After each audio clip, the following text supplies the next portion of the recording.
Hello friends, आप सभी का स्वागत है हमारे इस यूट्यूब चैनल पे। तो आज आप सभी को बताऊंगा कि वर्ण विचार किसे कहते हैं। उससे पहले लेक्चर 1 और 2 में देख चुके थे। क्या हम लेक्चर 1 और 2 में देख चुके थे? भाषा व्याकरण। लेक्चर 1 में भाषा चला था, लेक्चर 2 में व्याकरण चला था। तो व्याकरण में चला था क्या? व्याकरण में परिभाषा बताए थे। व्याकरण उसे कहते हैं जिसमें भाषा या ध्वनि का संबंध हो, उसे व्याकरण कहते हैं। न भाषा व्याकरण के बिना चल सकता है और न व्याकरण भाषा के बिना चल सकता है। तो दोनों का आपसी में ताल्लुक होता है, तो उसी को व्याकरण कहते हैं। और उसमें व्याकरण में हम बताए थे आप लोगों को चार भेद। एक था, पहला था वर्ण विचार, दूसरा था शब्द विचार, और तीसरा था वाक्य विचार, और चौथा था चिन्ह विचार। तो उन्हीं को आज लेकर उसी में से एक टॉपिक है वर्ण विचार। तो वर्ण विचार किसे कहते हैं आज देखेंगे। जैसे वर्ण विचार उसे कहते हैं जिसका टुकड़ा या खंड न किया जा सके, तो उसे वर्ण विचार कहते हैं। कोई वर्ड ले लिया हम, उसका न टुकड़ा हो सकता है न खंड हो सकता है। जैसे हम अ ले लिए, अ तो सिंपल एक वर्ड है, न इसका खंड किया जा सकता है और न ही टुकड़ा किया जा सकता है। जैसे राम ले लिए हम, राम में इसको तोड़ सकते हैं। जैसे र को पहले र ले लिए तो र को तो नहीं तोड़ सकते, लेकिन यहाँ पे एक डैश दिया गया है जिसे पाई चिन्ह कहते हैं। उसमें एक है आ की मात्रा है, तो क्या है? रा। र में आ छुपा है ना, तो उसी को इसको तो तोड़ सकते हैं, तो ये राम नहीं हो जाएगा। तो क्या होगा? हमारा मेन टॉपिक है वर्ण। तो वर्ण विचार किसे कहते हैं? वर्ण उस मूल ध्वनि को कहते हैं। वर्ण उस मूल ध्वनि को कहते हैं जिसके खंड या टुकड़े नहीं हो सकते हैं। जैसे अ आ क ख ग ई। जैसे हमारा क ख ग ई है, ये हो गया अ आ क ख। इन लोगों में कोई किसी का सहायता नहीं होता है, स्वयं का सहायता से ये सब वर्ड चलते हैं। नहीं इसमें कोई टूट सकता है और नहीं इसे खंड किया जा सकता है। जैसे उसी में एक वर्णमाला। वर्णमाला उसे कहेंगे जिसमें वर्ण और ध्वनियों का मेल हो, जिसमें सब कुछ हो, वर्ण भी हो, अ भी हो और ध्वनि भी हो, दोनों को आपस में जब मिलाया जाएगा उसी को कहते हैं वर्णमाला। तो वर्णमाला क्या हो जाएगा? वर्णों के क्रमबद्ध समूह को वर्णमाला कहते हैं। जैसे क्रमबद्ध हो गया, लाइन से होगा, सीधा ही रहेगा। इसमें ना कोई वर्ड लिखते हैं तो इधर उधर नहीं लिखेंगे, क्रमबद्ध सही तरीके से हम उसको लिखेंगे, उसी को वर्णमाला कहते हैं।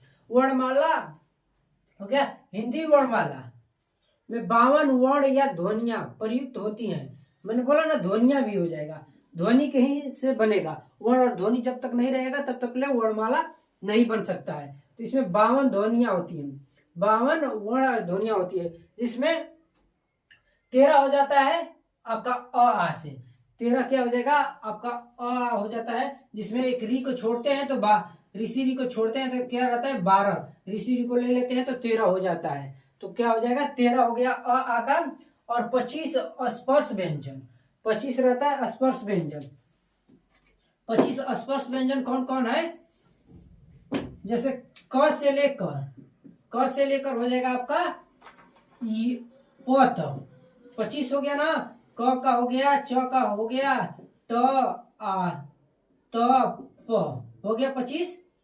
ये हो गया आपका स्पर्श व्यंजन। बाकी बचते हैं 14 जो बचते हैं, 14 बच जाते हैं। उसमें य र का होते हैं जो ना 14 होते हैं, लेकिन उसमें से भी एक वर्ड बढ़ जाता है, तो उसी को 14 हो जाता है बढ़ने के बाद। तो ऐसे ही हो जाता है 52। टोटल हमारे पास कितने हो जाते हैं? वर्णमाला 52 हो जाते हैं। तो हो गया 52 वर्णमाला हो जाते हैं। उसके बाद है वर्ण के भेद। वर्ण के कितने भेद होते हैं? वर्ण के मूलतः 2 भेद होते हैं। वर्ण के कितने भेद होते हैं? मूलतः 2, लेकिन उसी में से एक छट जाता है। एक में से ही 3 बन जाते हैं, जिसे को लोग पढ़ाते नहीं है। मूल स्वर और संयुक्त स्वर को पढ़ाते कोई नहीं है, तो उसी को छांट कर बोल देते हैं कि वर्ण के हमारे पास कितने भेद होते हैं। लेकिन वर्ण के असल में वर्ण के 2 भेद होते हैं, व्यंजन वर्ण और स्वर वर्ण। यही है। उसमें से व्यंजन वर्ण के 3 भेद हो जाएंगे, 2 भेद रहेंगे, उसके बाद 3 हो जाते हैं, टूट के 1 बढ़ जाता है। तो स्वर वर्ण क्या है देखते हैं। स्वर वर्ण जिसमें स्वर वर्ण अपने आप स्वतः हो जाएगा, जिसमें किसी की सहायता न लेना पड़े, उसे स्वर वर्ण कहते हैं। जैसे देखते हैं, जैसे हो गया अ आ ई हो गया, इसमें किसी की सहायता नहीं, तो परिभाषा क्या हो जाएगा, उन वर्ण या ध्वनियों को कहते हैं जिसका उच्चारण स्वतः होता है, जिसमें किसी चीज का हमें प्रयुक्त न करें, जैसे अपने आप स्वतः उच्चारण हो। जैसे अ में किसी चीज का नहीं है, किए तो अ करते रह जाएंगे, तो इसमें किसी का नहीं, इसमें भी नहीं हुआ, तो स्वतः हो उसको क्या कहते हैं, स्वर वर्ण। नेक्स्ट है व्यंजन वर्ण।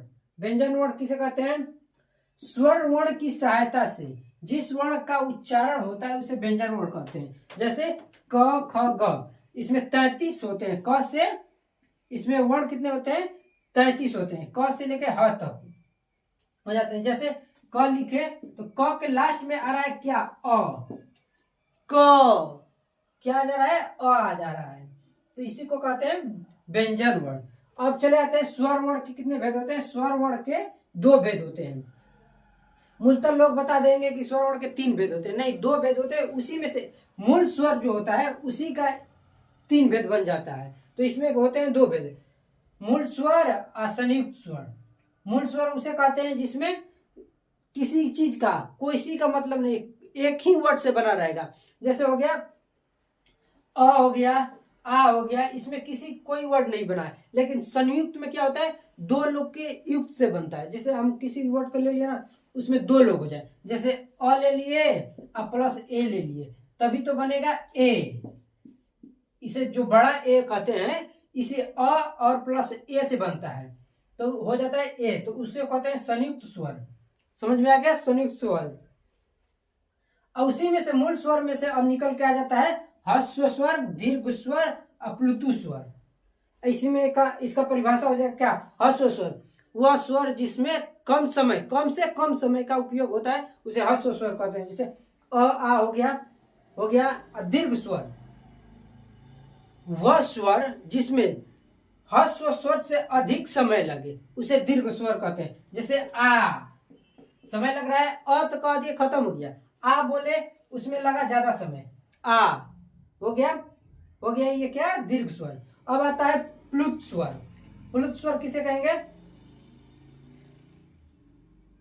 स्वर वर्ण का वह, जैसे प्लुत स्वर बोल दिए कि प्लुत स्वर उसे कहते हैं जिसमें दीर्घ से अधिक समय लगे, यानी सबसे अधिक समय लगे, उसे प्लुत स्वर बोलते हैं। जैसे हो गया अ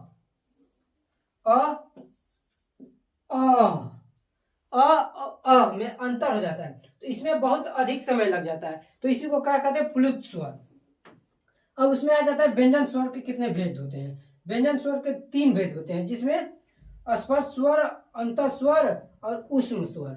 इसको एक एक करके नेक्स्ट क्लास में हम लोग देखेंगे, इसका फुल डिटेल जानेंगे। इसमें भी हो जाएगा ह्रस्व स्वर के कितने भेद होते हैं, दीर्घ वर्ण के कितने भेद होते हैं, और प्लुत स्वर का।